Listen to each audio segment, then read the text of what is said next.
انگلی میں لپٹنے والے، رات کو قیام کیا کرو مگر تھوڑی سی رات، یعنی نصف رات یا اس سے کچھ کم قیام کرو یا کچھ زیادہ، اور قرآن کو اچھی طرح ٹھہر ٹھہر کر پڑھا کرو۔ ہم ان قریب تم پر ایک بھاری فرمان نازل کریں گے، کچھ شک نہیں کہ رات کا اٹھنا نفس کو سخت پامال کرتا ہے، اور اس وقت ذکر بھی خوب درست ہوتا ہے۔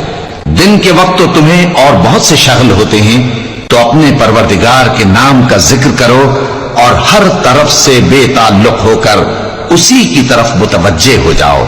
جس دن زمین اور پہاڑ کانپنے لگیں اور پہاڑ ایسے بھربھرے ہو جائیں گے جیسے ریت کے ٹیلے، اے اہل مکہ، جس طرح ہم نے فرعون کے پاس موسیٰ کو پیغمبر بنا کر بھیجا تھا، اسی طرح تمہارے پاس بھی محمد صلی اللہ علیہ وآلہ وسلم ایک رسول بھیجے ہیں جو تمہارے مقابلے میں گواہ ہوں گے۔ سو فرعون نے ہمارے پیغمبر کا کہا نہ مانا تو ہم نے اس کو بڑے دردناک انداز سے پکڑ لیا۔ اگر تم بھی ان پیغمبر کو نہ مانو گے تو اس دن سے کس طرح بچو گے جو بچوں کو بوڑھا کر دے گا، جس سے آسمان پھٹ جائے گا؟ یہ اس کا وعدہ پورا ہو کر رہے گا۔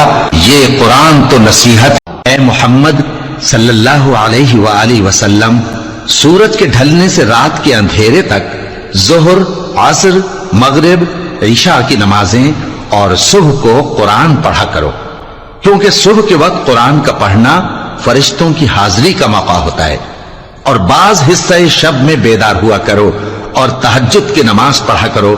یہ شب خیزی تمہارے لیے ایک اضافی عمل ہے۔ امید ہے کہ اللہ تم کو مقام محمود پر فائز فرمائے۔ مومنو، اللہ کے آگے صاف دل سے توبہ کرو، امید ہے کہ وہ تمہارے گناہ تم سے دور کر دے گا اور تم کو جنتوں میں جن کے نیچے نہریں بہ رہی ہیں داخل کرے گا۔ اس دن اللہ پیغمبر صلی اللہ علیہ وآلہ وسلم کو اور ان لوگوں کو جو ان کے ساتھ ایمان لائے ہیں رسوا نہیں کرے گا، بلکہ ان کا نور ایمان ان کے آگے اور داہنی طرف روشنی کرتا ہوا چل رہا ہوگا، اور وہ اللہ سے التجا کریں گے کہ اے پروردگار، ہمارا نور ہمارے لیے پورا کر اور ہمیں معاف فرما، بے شک اللہ ہر چیز پر قادر ہے۔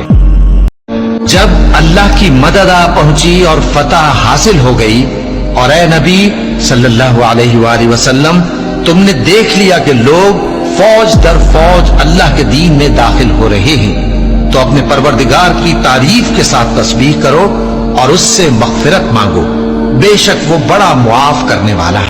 لوگو، تمہاری شرارت کا وبال تمہاری ہی جانوں پر ہوگا۔ تم دنیا کی زندگی کے فائدے اٹھا لو، پھر تم کو ہمارے ہی پاس لوٹ کر آنا ہے۔ اس وقت ہم تم کو بتائیں گے جو کچھ تم کیا کرتے تھے۔